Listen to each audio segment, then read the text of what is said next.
তুমি মাটির ঘরে থেকে যদি মাটির প্রদীপ হও বা ময়ূর মহল জুড়ে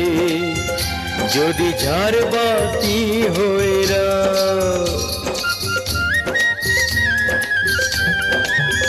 তুমি মাটির ঘরে থেকে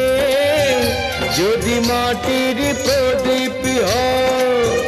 বা ময়ূর মহল জুড়ে যদি ঝাড়বাতি হয়ে রাও,